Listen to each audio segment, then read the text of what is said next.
स्वागत है आपका। आप देख रहे हैं सी न्यूज़ भारत। वक्त हो गया है खास खबर का। खबर बेमित्रा से है, जहां जिले में प्रधानमंत्री आवास को लेकर लापरवाही रुकने का नाम नहीं ले रही। कभी 25,000 रुपए लेने का ऑडियो वायरल हो जाता है, तो अब प्रधानमंत्री आवास को लेकर कांग्रेस ने भी मोर्चा खोल दिया है। बेमित्रा जिले में सुशासन तिहार में प्रधानमंत्री आवास में हुए भ्रष्टाचार की शिकायत सामने आई है, जहां गरीबों को आवास प्राप्त नहीं होना, गरीबों से आवास मित्रों और रोजगार सहायकों द्वारा अवैध रूप से राशि मांगने के मामले शामिल है। लिहाजा कुछ मामलों में बर्खास्तगी की कार्रवाई हुई है, वहीं कुछ मामले अभी भी निराकृत नहीं हो पाए हैं, जिसके लेकर कांग्रेसी सवाल खड़े कर रहे हैं। प्रधानमंत्री आवास के संबंध में हुई गड़बड़ी पर पूछे जाने पर बेमित्रा जिला कांग्रेस अध्यक्ष आशीष छाबड़ा ने कहा कि जब से भारतीय जनता पार्टी की सरकार बनी है, अवैध वसूली का कार्य जोरों से जारी है। गरीबों को योजनाओं का लाभ नहीं मिल पा रहा है, वहीं गड़बड़ी करने वाले अधिकारियों पर कार्रवाई नहीं हो रही। जिला पंचायत सदस्य राहुल टिकरिया ने कहा, मामले अब हितग्राहियों के पास समस्याएं सुनी जाएंगी, गड़बड़ी करने वालों पर कलेक्टर से कार्रवाई कराई जाएगी। वहीं खाद्य मंत्री दयाल दास बाघेल ने कहा कि प्रधानमंत्री आवास में कोई 1 रुपया भी लेता है तो उसके खिलाफ हम तत्काल कार्रवाई करेंगे। वहीं जिला पंचायत सीईओ टेकचंद अग्रवाल ने कहा कि सुशासन में प्रधानमंत्री आवास संबंधी आए 10 आवेदनों के निराकरण बाकी हैं, शेष सभी आवेदनों का निराकरण किया गया। गड़बड़ी करने वालों पर सख्त कार्रवाई की जाएगी। देखिए, मेरा ऐसा मानना है, जब से छत्तीसगढ़ में भारतीय जनता पार्टी की सरकार बनी है, सभी विभागों में भ्रष्टाचार जोरों पर है। हर विभाग में बिना कुछ लेन देन किए कहीं काम नहीं हो रहा है। प्रधानमंत्री आवास जिसमें सरकार अपनी पीठ थपथपाने में लगी है, दूसरी ओर देखा जाए तो लगातार उसमें भ्रष्टाचार की शिकायतें आ रही है और महज खारा पूर्ति करने के लिए छोटे कर्मचारियों के ऊपर कार्रवाई की जा रही है। मेरा ऐसा मानना है, इसमें जो मुख्य रूप से दोषी है उसके खिलाफ कार्रवाई होनी चाहिए, उसके खिलाफ आरोप तय होना चाहिए।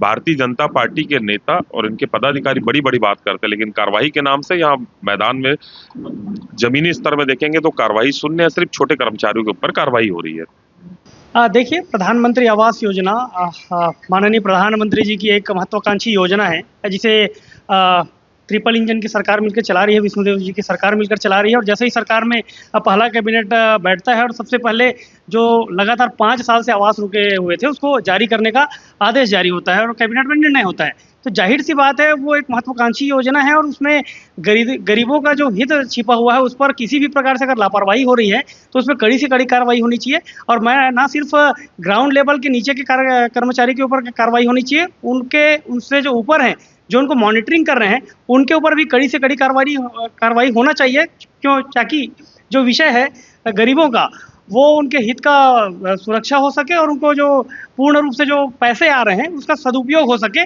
कहीं पर भी उनके पैसों का दुरुपयोग ना हो पाए। आपके द्वारा भी प्रधानमंत्री का संज्ञान लिया जाएगा? जी बिल्कुल, अब जो जानकारियां मिल रही हैं, हम लोग स्वयं अब जानकारी लेकर ग्राम में घूमकर और जो हितग्राही हैं उनसे संपर्क लेकर इस पर आगे बढ़ेंगे और कहीं पर भी जो लापरवाही होगी उसके लिए कलेक्टर से मिलकर बड़े जो अधीनस्थ कर्मचारी हैं, ग्राउंड के जो कर्मचारी हैं, उनको जो ऑपरेट कर रहे हैं उन पर भी कार्रवाई की मांग करेंगे। इसको लेकर बहुत अच्छा काम हो रहा है, लेकिन आपके नवागढ़ विधानसभा में सबसे ज्यादा भ्रष्टाचार केवल पैसे वसूली की बात है, FIR तक पहुंच गई। क्या चेतावनी देंगे ऐसे लोगों को? इस बात को दावे के साथ कह रहा हूँ और चैलेंज के साथ कह रहा हूँ, ये प्रधानमंत्री योजना में कोई 1 रुपया भी अगर कोई लेता है और उसका शिकायत हमको मिलता है, हम तत्काल उसके ऊपर कार्रवाई करेंगे। ये बात का हम विश्वास दिला रहे हैं आपको। इसको लेके कितनी शिकायत आई है सुशासन में भी? सुशासन तिहार में जो शिकायत में ऑनलाइन दर्ज है वो 211 शिकायत आई है, लेकिन वास्तव में उसमें से 175 शिकायत मांग से संबंधित है, लेकिन उसको आवेदन में शिकायत के रूप में चूँकि दर्ज था, जो आवेदक के द्वारा शिकायत लिखा गया था, इसलिए उसको शिकायत में दर्ज किया गया है। कई शिकायतों का निराकरण क्यों हुआ है? सिर्फ कागजी कार्रवाई करके चढ़ा दिया गया निराकरण? कई लोग भटक रहे हैं अभी प्रधानमंत्री आवास के लिए।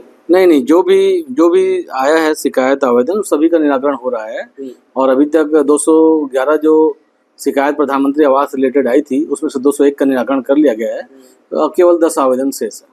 सर, कुछ रोजगार सहायक का शिकायत आता है लेकिन अब तक कार्रवाई नहीं हो पा रहा है। नहीं, रोजगार सहायक हम लोग कम से कम 5 रोजगार सहायक को बर्खास्त कर चुके हैं और लगातार कार्रवाई हो रही है, प्रक्रिया में है। प्रक्रिया को पालन करता है, नहीं तो क्या होता है, प्रक्रिया पालन नहीं करने से फिर बाद में स्टे की स्थिति आती है या फिर बहाल करना पड़ता है। भैया ये बताइए, जो ऑडियो वायरल हुआ था 25,000 का, उसमें साफ स्पष्ट कहा था कि उच्च अधिकारी के द्वारा पैसा मांग किया जाता है, लेकिन इसकी जांच सिर्फ करके उन रोजगार सेवकों पे कार्रवाई कर दी गई थी। जनपद स्तर पे कार्रवाई क्यों नहीं हुई सर? नहीं, वहाँ पे क्या है, एक्चुअल में वहाँ पे पूछताछ हुई थी। उनका मतलब उच्च अधिकारी मतलब वो लोग आपस में अपने को ही एक दूसरे का उच्च अधिकारी समझते हैं।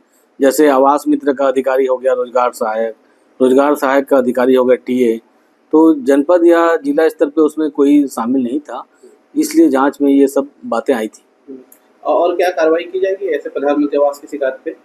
प्रधानमंत्री आवास में जो भी शिकायत आएंगी गंभीर कार्रवाई होगी, और जैसा भी एफआईआर हुआ है, बर्खास्तगी हुई है और सभी को चेता दिया गया है। कलेक्टर साहब ने स्वयं बैठक लेकर इस बात से सबको अवगत कराया गया, मेरे द्वारा भी कहा गया है, और हम लोग बराबर वॉच कर रहे हैं कि कहीं किसी भी स्तर पर गड़बड़ी की शिकायत न मिले। बेमित्रा से सी न्यूज संवाददाता संजू जैन की रिपोर्ट।